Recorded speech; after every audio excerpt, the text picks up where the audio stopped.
लुधियाना के आरटीए कार्यालय में आवेदकों के वाहन संबंधी काम न होने के चलते शुक्रवार को school bus operator welfare association द्वारा आरटीए कार्यालय के समक्ष आरटीए सहित कार्यालय के क्लर्कों के खिलाफ रोष धरना लगाया गया। एसोसिएशन के महासचिव गुरविंदर सिंह रिम्पी ने खुला आरोप लगाते हुए कहा कि आरटीए कार्यालय में बिना रिश्वत दिए वाहन संबंधी किसी भी काम को करवाना संभव नहीं है। अप्रूवल, पासिंग व मॉडिफिकेशन सहित अन्य कामों के लिए जिद्दोजहद करनी पड़ती है।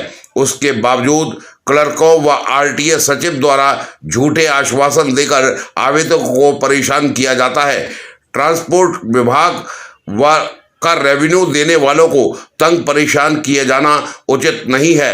गुरविंदर सिंह रिम्पी ने कहा कि ये दफ्तर जो धरना लाया गया हाँ जी ये आरटीए दफ्तर दी नलैकियां जो साडे ट्रांसपोर्ट भरावां दी अपनी खज्जलखवारी होंदी है, चाहे वो बस चलाने वाला है, चाहे वो टैक्सी चलाने वाला है, चाहे वो ट्रक चलाने वाला, उन्हां दे उस संबंध में दिता गया।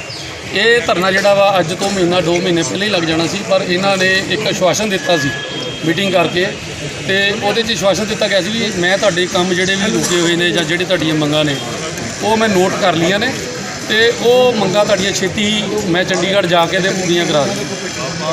ते 2 महीने के सफ़र तो बाद भी जदों असीं कल मैं उन्होंने पता किया परसों, उन्होंने मैनूं पूरा जवाब दे दिता भी मेरे बस दे विच कुछ नहीं, जिहड़ी सरकार तुसीं चुनी है, तुसीं वोटां पाईआं ने, उस सरकार कोलों तुसीं आप जाके काम करा लो भी मेरे तो ज़्यादा तो तुहाडी इत्थे गल मन्नणगे भी तुसीं जाओ भी मेरी कोई उत्थे सुनवाई नहीं हुंदी। ते हुण मैनूं जदों असीं इस गल दा उन्होंने सानूं पूरा जवाब दे दिता, फिर असीं अपनी मीटिंग की अपने यूनीयन के भी उत्थों जद अपने काम रुके हुए नहीं हो रहे तो उन्होंने के संबंध के आपां एक बार इत्थे जरूर धरना देना पैना वा। और अज की साडे हुण जिवें स्कूलों के छुट्टियां चल पईआं ने ते असीं ये हुण सोचिया वा भी असीं ये कंटीन्यूसली इत्थे जिहड़ा धरना इत्थे चलदा रहूगा। किद्दां दीयां परेशानियां आ रहीआं? परेशानियां इदां जी, अपने एक तो सब तो वड्डी परेशानी सानूं पासिंग के उत्ते आ रही सी ते उस तो बाद साडी मॉडिफिकेशन तो बगैर तो तुसीं कुछ कर ही नहीं सकते, अगे कोई गड्डी ट्रांसफर कुछ भी नहीं कर सकते, तुसीं अपनी गड्डी का कुछ भी नहीं कर सकते। और तीजी परेशानी सब तो वड्डी सानूं आ रही सी बई जिहड़ी अपने गड्डियां BS4 वालियां साडियां गड्डियां बसां लईआं होईआं सीगीआं, ओहदी अप्रूवल साडी सिर्फ अप्रूवल पेंडिंग है, ऑन टाइम सारा कुछ रजिस्टर्ड है। सानूं आरसी कुछ गड्डियां दे इहो जिन्हां दी ऑनलाइन हो गईआं ने, आरसी नहीं दित्तियां सानूं 5 साल हो गए, सानूं आरसी नहीं मिली, असीं परमिट नहीं पाया, परमिट तो बगैर गड्डी चलदी। कल 19 की गल हो जाए कौन जिम्मेवार है? इन्हों ने ये जड़े जो इन्होंने कोई काम लेना होंदा दफ्तर सानू बुला लेंदा वा, बिठा के पलोस के भी हाँ जी नहीं कोई ना तुहाडे काम कल सवेरे पहले सवेरे तुहाडे काम शुरू हो जाणगे, पर साडा आह काम कर दिओ। साडे कोल काम जिहड़ा लैना तो लैके फिर उही हाल इन्हां दा। आरटीए साहब दा खास करके उन्होंने बोलण दा बिल्कुल नहीं पता लगता और वो इस पब्लिक डीलिंग वाली सीट के बिल्कुल काबिल नहीं जिहड़े पब्लिक नूं संभाल सकण। जिहड़ा बंदा उन्होंने अपनी मुश्किल लैके जांदा वा उन्होंने हैल्प टैक्स के उत्ते कुछ नहीं है भाजी। तुसीं हैल्प टैक्स के उत्ते इत्थे कोई अपने पत्रकार भाईचारे भी होणगे जिन्होंने अपना कोई काम दिता होगा, तो मेरे ख्याल नाल भी जे हैल्प टैक्स का मतलब भी अज काम दिता भी 2 दिनों 3 दिनों 1 दिन हो जाए, इत्थे तो 3 वारी पहले जाके उत्ते दे के एप्लीकेशन नंबर दे के आउणा पैंदा वा। 3 हफ्तिਆਂ ਦੇ ਵਿੱਚ कोई काम नहीं होंदा, 4 हफ्तिਆਂ ਦੇ ਵਿੱਚ महीना 2 महीने निकल जाता। पासिंग के उत्ते सानूं पासिंग कराने के बावजूद गड्डी चैक कराने के बावजूद भी जुर्माने पैंदे आ 10 रुपये रोज़ के हिसाब नाल। वो पहला उत्थे भुगतो महीना 1.5 महीना, फिर मुड़ के इन्हां कोल आ के अप्रूवल तो बगैर भुगतो। अप्रूवल नहीं होंदी इत्थे मेन गल, अप्रूवल नूं हौआ बना के रख दिता। हुण SO साहब कोल टैक्स भरा लिया सी जी, उन्होंने अपडेट करने वास्ते आरटीए की वो आई डी च अप्रूवल है। हुण आईडी जे आरटीए की ID च अप्रूवल है, जो उन्हें नहीं की असीं अगे काम ही नहीं कर सकते, कोई काम तो उत्थे ही कट के आके। ये जिहड़ी टैक्सां वाली अप्रूवल है, साडी मंग ये है जे SO साहब एक गस्टड अफसर ने, उन्होंने कोले जे उन्होंने पावर दी है टैक्स की पलंटी लैन की टैक्स भरवाण की, उन्होंने ID दे विच अप्रूवल भी असीं पहला देखो जी जदों दी सरकार चेंज हुई है, मैं दस रहा मंत्री साहब नूं मिले सी, मंत्री साहब नाल डायरैक्ट ही गल हुई सी भुल्लर जी नाल, और उन्होंने सानूं जिहड़ा 7 दिन का आश्वासन दिता सी, 7 महीने तो टप गया भी हाले तक उन्होंने भी उस पर भी कोई अमल नहीं होया। मंग पत्र दिता, मैं तुहानूं ओहदियां कापियां दे दिंदा वा, मंग पत्र दियां भी पहले वाला जिहड़ा दिता वा, और उन्होंने दिंदे दियां फोटोआं ने साडे कोले उत्थे STC दफ्तर के अंदर दियां ने, और उत्थे STC दफ्तर के विच ही दिता गया उन्होंने मंग, पर कोई उहदे उत्ते कोई अमल नहीं। इन्हों जे कहते जी तरीक ते गए ने क्लर्क, इन्हों डिपार्टमेंट अपना अलग बनाना चाहिए, जिहड़ा बंदा तरीका भुगतन जाए रिकार्ड जां रिकार्ड इहो जिहा करन चंडीगढ़ ही होवे, उत्थों क्लर्क जावे, कोई उन्हें ड्यूटी लगे, डिपार्टमेंट अलग होना चाहिए इन्हां दा। ਇਹ ਜਿਹੜੇ ਸਾਨੂੰ ਅੱਗੇ ਸਾਨੂੰ 3 ਕਲਰਕ ਆ ਸਾਡੇ ਕੋਲੇ, ਉਹਨਾਂ ਦੇ ਵਿੱਚੋਂ ਵੀ ਤੁਸੀਂ ਤਰੀਕਾ ਤੇ ਭੇਜ ਦਿੰਦੇ ਹੋ, ਤੇ ਕੰਮ ਕਿਹਨੇ ਕਰਨਾ? ਕੰਮ ਤਾਂ ਹੁੰਦਾ ही नहीं ਇੱਥੇ ਕੋਈ। ठीक है। इस मामले संबंधी जब आरटीए सचिव डॉक्टर पूनम प्रीत कौर से बात की गई तो उन्होंने कहा कि देखो मेजर इशू पासिंग का जोड़ा है फिटनेस पासिंग जी गड्डियां की सामने वाल होंगी है वो मेजर इशू सीगा वो काफ़ी समय तो चलता आ रहा है इशू। एक तो MVI साढ़े को एको ही सी इत्थे with additional posting at Hoshiarpur, वो असी रिपीटेड रिक्वेस्ट जिहड़ियां साडियां उपर गई उस दे नाल हुण साडे कोल 2 MVI ने, बेशक दोनों को एडिशनल चार्ज ने जगह जगह के जलंधर एंड बटाला के, बट फिर भी साडे कोल 5 दिन हुण MVI अवेलेबल है। और स्लॉट सिस्टम जो फरवरी 8 तो शुरू किया सीगा उस दे नाल जिहड़ी हैगी है पासिंग जिहड़ी हुण हो रही है, जो कि बिल्कुल ही पारदर्शिता उहदे विच रखी जाती है, ट्रांसपेरेंट तरीके नाल ऑनलाइन स्लॉट बुक होंदे ने। 90 स्लॉट पहला 70 होंदे सी, हुण 90 स्लॉट जिहड़े हैगे पर डे बुक होंदे ने। और अगे पासिंग मेरी पोस्टिंग तो पहला क्योंकि इत्थे MVI भी एक ही सीगा, सो पासिंग जिहड़ी हैगी वो मंडे या 2 दिन रखी जाती सी।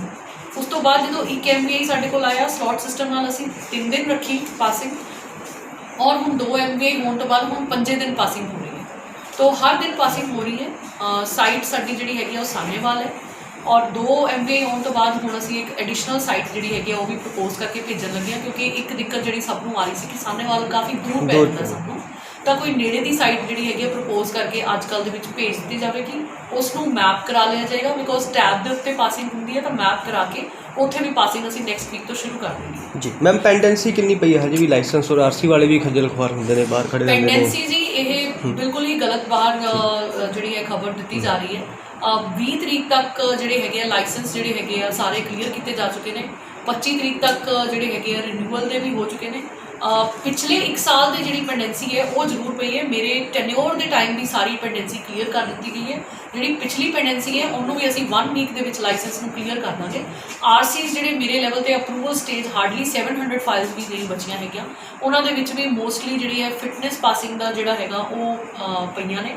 ये यही दिक्कत जी बाहर जी तुहानूं सुनन नूं मिली होएगी वो पेनल्टी की एक दिक्कत है।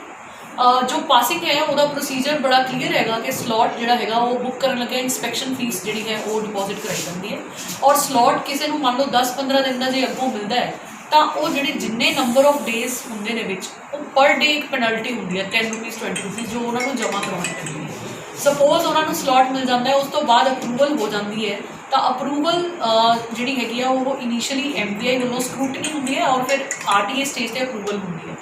जदों तक फाइल की अप्रूवल नहीं हो जाती उदों तक पर डे पेनल्टी उन्होंने पैंती रहती है।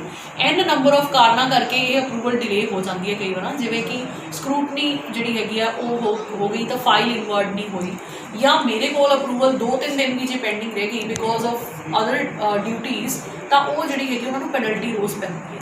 ये बारे असीं रिपीटेड रिक्वेस्ट पहलां कीतियां सी कि या तो जिस दिन स्लॉट बुक किया जाता है और इंस्पैक्शन फीस जी हैगी वो डिपॉजिट कराई जाती है, उस तो लैके कुछ 1 महीने 1 मंथ तक का कुछ वेवर दिता जाए पेनल्टी का, ताकि उन्होंने पेनल्टी ना पवे और असी जी हैगी उनका मीन टाइम सारिया फाइलां अप्रूव हो जाए। दूसरा प्रावधान ये होना चाहिए कि क्योंकि वो जी पेनल्टी है वो लोगों को खज्जल खुआर होकर दफ्तर आके इतने SO को आके रसीद कटानी पैंती है, चाहे 20 रुपये की रसीद भी हो तो ऑनलाइन होनी चाहिए सुविधा कि ऑनलाइन ही वो जमा करा सकन ये पेनल्टी, तो उन्होंने खज्जल खुआरी घटती है। तीसरा ये होना चाहिए है कि ये जोड़ा मैसेज है वो मैसेज नहीं आता एप्लीकेंट को, जदों उसको पेनल्टी आ रही है तो उसको मैसेज भी आना चाहिए बकायदा कि मैनू पेनल्टी पई है वो मैं जमा करा दा, फिर मैं अप्रूवल जी है मेरी हो पाऊगी।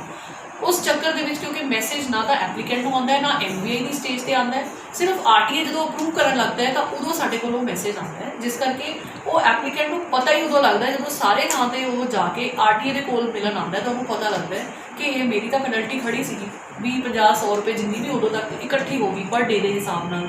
सो ये सारे जोड़े इशूज़ है आपां हैड ऑफिस एस्केलेट कर दिते सी और उत्थे हुण इहदे बारे जिहड़ा हैगा डिसीजन लिया जा रहा है, तो जो भी सानूं डायरैक्शनस होंगियां उहदे हिसाब नाल जिहड़ा सॉफ्टवेयर जो चेंजिस होंदी है या कोई डिसीजन लिया जाता है वेव ऑफ करने का, तो पेनल्टी के उत्ते का डिसीजन जोड़ा है उत्थों आ जाएगा। बाकी जो लोकल इशूज़ है ਕਿ ਉਹਨਾਂ ਦੇ ਕੋਈ ਜਿਹੜੀਆਂ ਸਾਈਟਸ ਜਿਹੜੀਆਂ ਹੈਗੀਆਂ ਅਸੀਂ ਜਿਵੇਂ ਇੱਕ ਆਈਡੈਂਟੀਫਾਈ ਕਰਕੇ ਹੋਰ ਭੇਜ ਰਹੇ ਹਾਂ। MVI ਵੀ ਹੁਣ ਸਾਡੇ ਕੋਲ 2 ਹੋ ਗਏ ਨੇ ਔਰ ਇਹਨਾਂ ਨੂੰ ਸਮੇਂ-ਸਮੇਂ 'ਤੇ ਅਸੀਂ ਸਾਰੇ ਜਿਹੜੇ ਹੈਗੇ ਆ ਸੁਣਦੇ ਵੀ ਰਹਿੰਦੇ ਹਾਂ, ਚਾਹੇ ਸਕੂਲ ਬੱਸ ਤੋਂ ਹੋਣ, ਮਿਨੀ ਬੱਸ ਤੋਂ ਹੋਣ, ਅਦਰ ਓਪਰੇਟਰਸ ਹੋਣ, ਤਾਂ ਇਹਨਾਂ ਦੀ ਕੋਈ ਵੀ ਇਸ਼ੂਜ਼ ਹੈਗੇ ਅਸੀਂ ਆਲਵੇਜ਼ ਇੱਥੇ ਬੈਠੇ ਹਾਂ ਇਹਨਾਂ ਦੇ ਇਸ਼ੂ ਸੁਣਨ ਲਈ ਐਂਡ ਉਹਨਾਂ ਨੂੰ ਹੱਲ ਕਰਨ ਲਈ। ਠੀਕ ਹੈ। ਤਾਂ ਇਹ ਕੀ ਹੈਗਾ ਕਿ ਉਹਦੇ ਕਰਕੇ ਕੋਰਟ ਡਿਊਟੀਜ਼ ਦੇ ਕਰਕੇ ਵੀ ਐਵਰੀ ਆਲਟਰਨੇਟ ਡੇ ਕੋਰਟ ਐਵੀਡੈਂਸ ਵਾਸਤੇ ਉਹਨਾਂ ਨੂੰ ਖੁਦ ਹੀ ਜਾਣਾ ਪੈਂਦਾ। ਤਾਂ ਉਹਦੇ ਵਾਸਤੇ ਬੜਾ ਅੱਛਾ ਪ੍ਰੋਵੀਜ਼ਨ ਅਸੀਂ ਇੱਥੇ ਬਣਾਇਆ ਹੈਲਪ ਡੈਸਕ ਦਾ। ਹੈਲਪ ਡੈਸਕ ਦੇ ਉੱਤੇ ਸਾਰਾ ਟਾਈਮ ਮੇਰੇ 2 EMPLOYEES ਬੈਠੇ ਹੁੰਦੇ ਨੇ ਜੋ ਕਿ ਕੰਸਰਨ ਕੋਈ ਵੀ ਐਪਲੀਕੈਂਟ ਆਉਂਦਾ ਹੈ ਉਹਦੀ ਕਿਸੇ ਵੀ ਕਲਰਕ ਨਾਲ ਸੰਬੰਧਿਤ ਫਾਈਲ ਹੋਵੇ, ਦਰਖਾਸਤ ਹੋਵੇ, ਕੰਪਲੇਂਟ ਹੋਵੇ, ਉੱਥੇ ਲੈਣ ਲਈ ਬੈਠੇ ਨੇ ਔਰ ਬਾਅਦ ਦੇ ਵਿੱਚ ਉਸ ਨੂੰ ਕੰਸਰਨ ਕਲਰਕ ਨੂੰ ਬਕਾਇਦਾ ਲਿਸਟ ਬਣਾ ਕੇ ਮਾਰਕ ਕੀਤੀ ਜਾਂਦੀ ਹੈ। ਉਹਦੀ ਲਿਸਟ ਦੀ ਕਾਪੀ ਮੇਰੇ ਕੋਲ ਵੀ ਰਹਿੰਦੀ ਹੈ ਕਿ ਅੱਜ ਹੈਲਪ ਡੈਸਕ 'ਤੇ ਕਿਹੜੀ ਫਾਈਲ ਆਈ।